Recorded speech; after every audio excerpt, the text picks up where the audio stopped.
Scotty Thompson crashes the boards. RJ Abarrientos escapes the trap. Justin Brownlee scores! Kapit lang mga kaastig. Last 20 seconds, Barangay with possession. This is winning time. Assist. Sama-sama ang buong arena. Scotty inbounds. Abarrientos sets up the play. Brownlee for 3. Pasok! Panalo! Arena Plus, the official partner of the PBA. Sama-sama manood, manalo, magsaya. Sama-sama sa arena.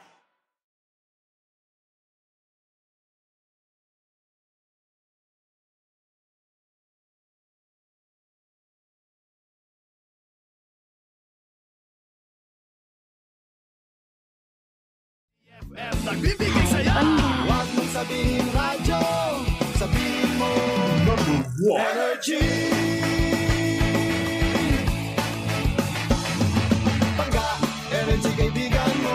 Pangga, energy ang numero 1. Agad tumango na at isigaw mo. Same, pero iba. Huwag mong sabihin radyo, sabihin mo energy. Brownlee for 3. Pasok! Panalo! Arena Plus, the official partner of the PBA. Sama-sama manood, manalo, magsaya. Sama-sama sa arena. Play now at arenaplus.ph. For more information, visit www.pagcor.ph/regulatory or email keepitfun@pagcor.ph. Gaming for 21 years old and above only. Game responsibly, keep it fun. Arena Plus. Sama-sama sa Arena. Download Arena Plus app now on App Store or visit arenaplus.ph. Chika sa Arena! Isang maganda ako. I know, right? Siyempre, pag mag-isa ka, purihin ang sarili. Diba? Papa-good vibes yan. Kung wala nagsasabi sa'yo na maganda ka, sabihan mo ang sarili mo, maganda ka. O, diba? Isang magandang umaga, Metro and Mega Manila, sa mga nanonood via our digital platforms on Facebook, TikTok, and of course, on our YouTube channel. Hello Philippines and hello world! Sama kayong panig ng mundo.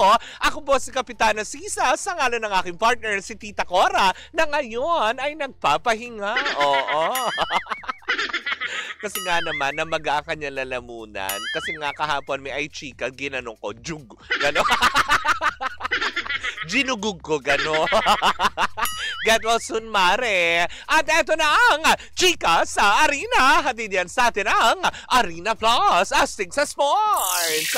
Talaga nga naman, nakatutok pa rin ang buong sambayaran dahil mamayang gabi magaganap na sa MOA Arena ang Game 4 na pinakakaantabayanan para sa PBA All-Filipino Cup Conference para sa taong ito. Mamayang gabi or hapon, matutunghayan natin ang unang laban sa pagitan ng Ginebra San Miguel versus San Miguel Beerman. At susundan niya ng TNT at ng Rain or Shine or Way or Another. O kung sino man mauuna sa kanila. Pero yan ang mga maglalaban-laban na mamaya. Marami na din na nagsaspekula na mukhang, alam mo yon, kahit Game 4 ito, mukhang may pagpapaubayang magaganap. Dahil alam naman natin, pag PBA yan, paaabutin niya ng Game 7. Oo. Best of 7 games Pero ang standings pa rin ngayon ay nangunguna pa din po na may 2 panalo at 1 talo ang kuponan ng Ginebra San Miguel at ng tropang TNT. Samantalang ang San Miguel Beerman at ang Rain or Shine ay parehas namang may 1 panalo at 2 pagkatalo. So magtaytay kaya ito mamaya? Well, malalaman natin, hindi ba? Madali namang ma-predict ang mga laban-laban lalo pat pag sa PBA, hindi ba? Alam naman natin yan, business is business, diba? Na nakakaloka, syempre nga naman, diba? Yung bawat pupunta doon manonood, sayang, sabi nga ng mga Chinese na, sayang benta. Kita yan, dami nood tao. Diba? Kaya syempre, paabutin niya ng Game 7, hindi ba? Hindi nila tatapusin ng Game 5 yan. Hindi tatapusin ng Game 6. Kung hindi, Game 7. O, diba? Na nakakaloka yan. Pero sa kabilang banda, kaugnay pa rin sa basketball. O, diba? Na nakakaloka. Ginimbal nga ng buong sambayanan ang pagsisiwalat ng mag-asawang Kiefer Ravena at Diana Maki. O, diba? Ang pagkawala nga ng kanilang supling na inaasahang ng supling, hindi ba? Sa isang panayam kay Boy Abunda last June 30 sa Fast Talk, kanila nang isinapubliko ang pagkawala ng kanilang 7 weeks old na baby na in-expect nila matapos nilang anunsyohin ito last March 18 itong taon. Hindi ba inanunsyo nila ang, alam mo yun, pregnancy na super excited na mag-asawa. Subalit after 7 weeks ay hindi nila inaasahan na a week after daw or 2 weeks ayon kay Kiefer Ravena ay bigla na lang daw nagkaroon ng miscarriage ang kanyang asawa. Pero eto naman ang kanyang, alam mo yun, pananaw sa buhay. God has its reason, sabi nga ni Kiefer Ravena, at sinasabi nga nila na baka naman may ibang plano pa ang Panginoon para sa kanila. Last June 11 kasi kung matatandaan natin, ikinasal ang dalawa sa St. Michael Parish dyan sa may Taguig City, na kung saan nga naman pala pinaplano ng dalawa na magkaroon ulit ng second marriage na inaayos na nila sa El Nido, Palawan. Sa kasalukuyan ay busy ngayon si Kiefer Ravena na ngayon ay newest endorser ng Arena Plus na bumalik sa Japan dahil doon nga ang kanyang karera pagdating sa basketball league, hindi ba? Kaya nga naman very supportive ang kanyang asawa na kung saan nga naman hindi alintana ni Diana na sabi nga niya, Japan is just 3 hours away from the Philippines. Ay, tara! May suggest, mag-Air Asia ka. Yun lang yon, hindi ba? Samantala, maiba naman din tayo. Pagdating naman sa PVL ng labanan ng Volleyball League, Women's Division, ay mukhang matatagalan pa dahil mukhang mahaba-haba pa ang ating pag-iintay sa elimination round or preliminaries kung tawagin. Nagsimula ang naturang preliminaries. Ganon. Preliminaries. Ayan, noong June 22 at magtatapos ito ng July 29. Magbalik muna tayo ng recap dahil diba naibalita natin last weekend naganap po ang exhibition game ng PVL kung saan nga naman naglaban ang 4 na kupunan, ang Choco Mucho, Galleries Tower, NX LED at ang Petrogas, 'di ba? Talaga nga naman nung Sabado ay tinalo ng Choco Mucho ang Galleries Tower sa score na 3-1, samantala din nanalo din ang NX LED versus Petrogas sa laban noong Sabado. Samantala naman, 'di ba na nakakaloka, bumawi naman ang Petrogas last June 29 dyan sa may Batangas City Sports Center. Bumawi sa pagkakatalo nila nung Sabado ang Petrogas Angels nang talunin nila sa, alam mo yun, ang Galleries Tower. So, ibig sabihin, 2 beses natalo ang Galleries Tower. From Choco Mucho, ngayon tinalo naman sila last Sunday ng Petrogas. Samantala naman din, nakamit ng NX LED ang kanilang ikalawang panalo sa naturang exhibition game outside Metro Manila nang talunin nila ang Choco Mucho sa score na 3-1. Samantala naman kahapon, naganap naman din ang preliminary sa Phil Oil Arena kahapon yan kung saan tinalo ng PLDT ang Farm Fresh Foxes sa score na 3-0. Ganon din ang Signal HD na tinalo din ang Creamline sa score na 3-0. Diba na nakakaloka? Well, kung gusto nyo pa ng ibang mga detalye at iba pang mga balita, ito lang ang pwede kong i-share sa inyo. Mag-download na ng Arena Plus app sa inyong mga cellphone para, alam mo yun, hindi na kayo naghahanap pa kung saan-saan pa ng mga latest scores, happenings, na mga nangyayari sa inyong mga inaabangang laro at mga paboritong mga sinusuportahang players, hindi ba? Dahil ang Arena Plus app lang naman ang tinanghal bilang Best Sportsbook Operator for 2024 and 2025 Sigma Asian Awards. Kung saan nga naman ito magpapabago ng paraan mo at pag-i-enjoy ng mga laro mo gamit ang Arena Plus app. Dahil nga gaya ng sinabi ko, diba, all-in-one na ito Kumbaga parang latest scores, results, mga inaabangan mong laro worldwide tulad na lang sa mundo ng PBA, NBA, PVL, soccer, basketball, volleyball, boxing, at marami pang iba. Pwede mo ring masubaybayan ang mga live games at mga international sports na ito na hindi mo na kailangan pang, alam mo yung magmadaling umuwi. Pipindutin mo lang ang Arena Plus app sa inyong mga cellphone, diba? Ika nga ng Arena Plus, all-in-one na anytime, anywhere pa. Ang Arena Plus din ay license ng Philippine Amusement Gaming Corporation o PAGCOR para masecure or masiguro na legal at ligtas ang gaming environment ng bawat user. At dahil gusto naming astig rin ang ating mga official endorsers, tulad na lang na umaariba sa mundo ng PBA na si Scottie Thompson at ang phenomenal basketball star naman na si Jordan Clarkson sa mundo ng NBA. At ang newest endorser, ang Ravenna Families. O, diba? Saan ka pa? Diba? Sabi nga nila, all-in-one na, anytime, anywhere pa. At dahil gusto naming astig ka, sabayan pa rin natin yan ang pakikinig ng official jingle ng Halina sa Arena ng Arena Plus, performed by one and only Glock 9. Kaya nga naman, ano pang hinihintay nyo? Download na ng Arena Plus app in your cellphone. Ang Arena Plus ay official sponsors ng PBA, PBL at Gilas Pilipinas. So download na ng Arena Plus app in App Store and Google Play, or you can also watch it live at arenaplus.ph. Sa Arena Plus, astig sa sports! Tandaan natin that gaming is for 21 years old and above only. Keep it fun, game responsibly. At dito na po natatapos ang ating Chika sa Arena. At diyan sa atin ang Arena Plus, astig sa sports! Brownlee for 3. Pasok! Panalo! Arena Plus, the official partner of the PBA. Sama-sama manood, manalo, magsaya, sama-sama sa Arena. Play now at arenaplus.ph. For more information, visit www.pagcor.ph/regulatory or email keepitfun@pagcor.ph. Gaming for 21 years old and above only. Game responsibly, keep it fun. Arena Plus. Sama-sama sa Arena. Download Arena Plus app now on App Store or visit arenaplus.ph. Cheers, miss! Dabaglita! With Tita Cora and Kapitana Sisa. Same, pero iba. Dahil ako ngayon ay mag-isa. O, diba? With full energy.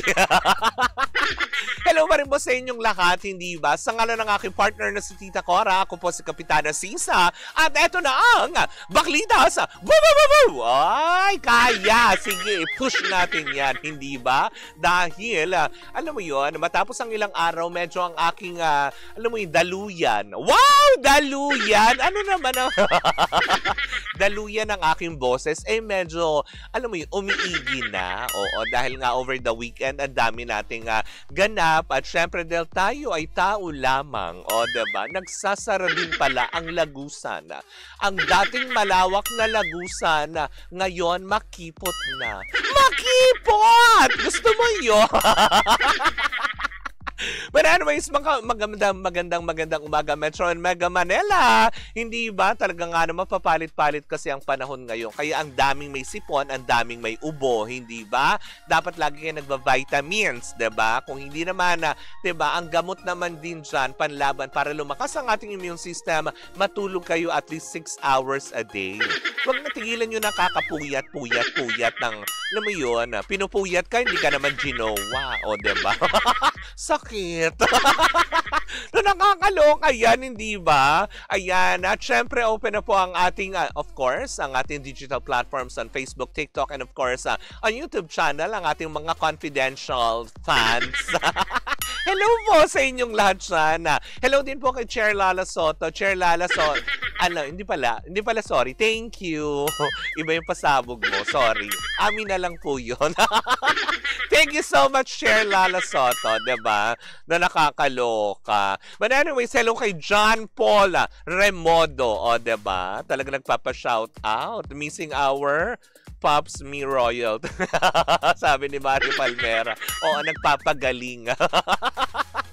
Anyways, nako, etong chikang aking nasagap. Nako, alam mo, ilang mga artista na ngayon ang nababalitaan natin na hindi na makapagpigil. 'Di ba? Sa mga kung ano man ang kanilang mga nagiging saloobin patungkol sa mga fans, lalo pagdating sa social media. Unang nabalitaan natin, 'di ba, ibinalita natin yan nang sagutin ni mismo ni Dennis Trillo nang alam mo yon, kutsain yung anak ni Jeneline Mercado na alam mo yon, meron palang kondisyon na dapat pala inuunawa natin at hindi natin, alam mo yon, na na binibigyan ng kung anumang panlalait, pangungutya na dapat inuunawa.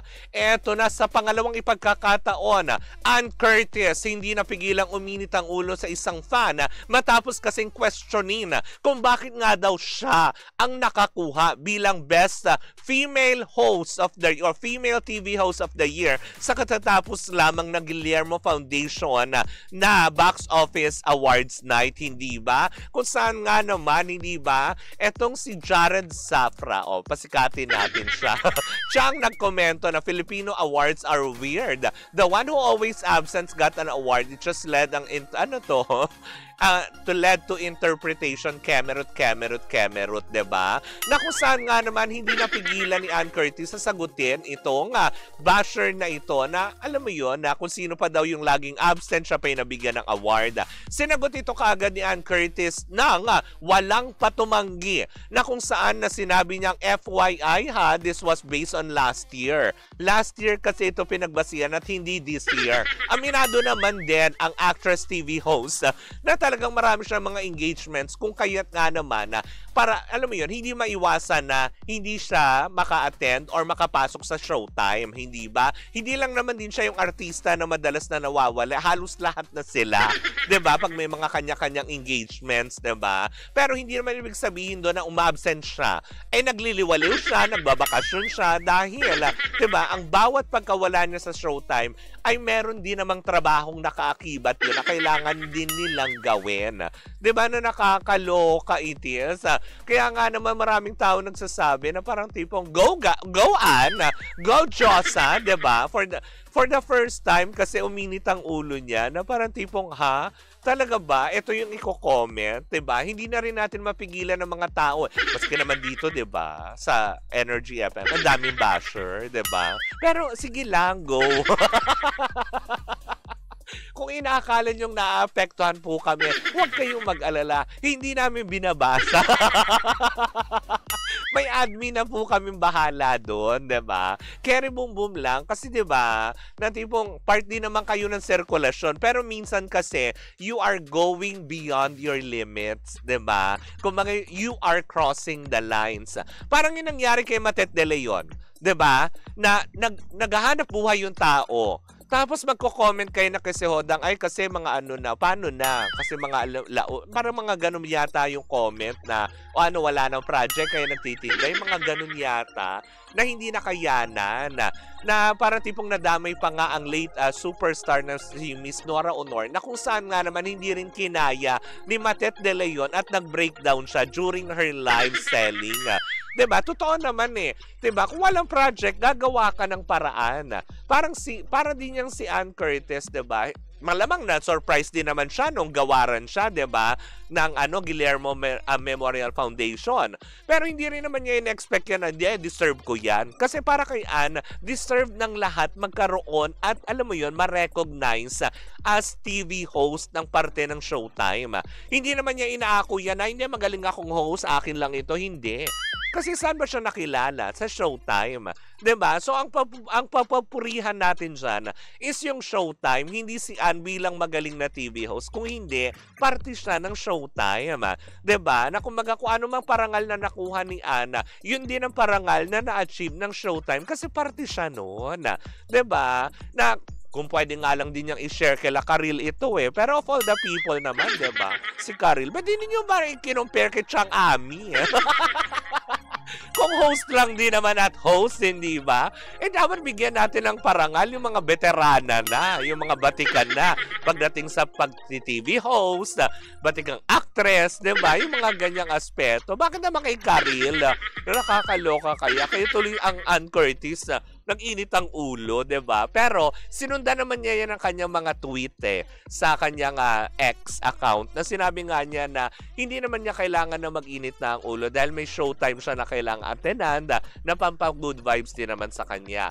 Kaya nga nung nag-show sila, parang last Tuesday ito Nung last Tuesday, dinaan na lang nila lahat sa tawa yung nangyari, 'di ba? Imbis na uminit ang ulo kasi totoo nga naman. 'Di ba? Kung wala rin naman tayo magandang masasabi sa tao, 'di ba? Keep our mouth shut. Shut up ka na lang, 'di ba? Hindi yung tipong ngayon katulad niya napansin ka. Tapos pag napansin ka na gano'n, magpa-public apology pag may ginawang aksyon. Diba? Yung mga gano'n eh. Pero sometimes, diba, yun lang din naman. Tao lang din naman din po kami na nasa harapan ng inyong mga, alam mo yun, cellphone pag pinanonood nyo ng replay, hindi ba? We respect your opinion, pero you respect us also as a human being.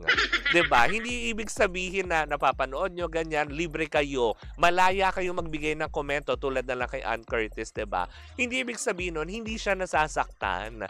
Kapag alam mo yun, nakakabasa siya ng mga ganong klaseng mga komento, lalo pat sa mga taong hindi naman niya talaga kilala. Kasi 'di ba, kung ayaw mo dun sa tao, you have a choice, 'di ba? Na hindi siya panoorin, hindi siya suportahan, 'di ba? Pag dumaan sa FYP mo, you can always scroll it up. 'Di ba yung mga ganong aspeto? Bakit kailangan mong magko-comment tayo ng mga ganon na hindi naman niya deserve kasi lagi siyang absent, 'di ba yung mga ganon? Wow! Napaka-perfect naman nung kung sino man na nag-comment nito. 'Di ba? Never ka bang umabsent sa kung ano mang, alam mo yon, na ganap mo sa buhay, 'di ba? Napaka-punctual mo din ba pagdating sa kung nagtatrabaho ka man? Yung mga ganong aspeto, 'di ba? Sometimes, 'di ba, be sensitive enough, 'di ba? Na okay naman din to share your opinion, pero lagyan niyo ng substance. Hindi yung magko-comment na lang yung ibang mga tao na just for the sake mapansin lang kayo na, alam mo yon, irrelevant na parang tipong, tipong, talaga ba? Diba? Na nakakaloka. But anyways, to Ann Curtis, tama, for me, tama lang din naman yung ginawa niya na minsan kasi, alam mo yon, na nandun kasi sila sa aspeto na hayaan na lang, pinagbibigyan. But there are times kasi, dahil sila ay tao lang, baka during that time na yon, meron lang siyang, alam mo yon, mood swing that time, meron nangyaring hindi maganda or buwisit siya, kaya niya siguro napatulan. Yan ngayon sinasabi na tipong, huwag mong sagarin yung pasensya ng tao dahil pag nasagad yan, baka sabihin mo, tsamba. Yung mga ganyan. Natsambahan ka. Sinagot ka mismo ng Ann Curtis. Diba? Yung mga ganon na, anyways, ako mga pangga, yan po muna ang ating unang chika for today's video sa ating pagbabalik ka. Diba? Ito muna. Sabi ni Adele, don't mind the basher. Sila lang ang inggit na inggit. Walang magawa sa buhay. Keyboard warriors as a basher pero wala namang kita. Wala namang ambag. Cellphone ang nasa kamay pero walang pera. Nakakagigil kayo. Ay talaga, ang haba nun Adele ha. Binasa ko yon. Ang message mo na nakakaloka. Hello po, ayan. Kay Cory Natanawan. Hi po, magandang umaga sa iyo. Sabi naman itong isa na Korean. Ate, ano ba pangalan mo? Hindi tuloy kita mabate. Kasi Korean characters ang nilagay mo sa pangalan mo. Swerte niya nga, ni-replyan siya ng Diyosa. It's an honor, diba? Yung mga ganyan. Pero sa ibang paraan, nayamot sa'yo, na nakakaloka. But anyways, mga panggayan po muna ang ating unang chika for today's video. Sa ating pagbabalik ka, isang umatigabong chikahan na naman na may kinalaman sa isang veteranang aktres. Kilala sa mundo or mako-consider din na A-lister actress ng ABS-CBN, nag-early retirement na daw. Ay, kung sino man siya, sama-sama natin pakatutukan yan sa pagbabalik ng Baklita sa Woo Woo Woo Woo! Sa ngalan ng aking partner na si Tita Cora, ako po si Kapitana Sisa, and we are still same pero iba! Tuloy-tuloy pa rin po ang ating tugtugan. Siyempre, dito po lamang yan sa number 106.7 Energy FM. Panggawag mong sabihin radyo, sabihin mo.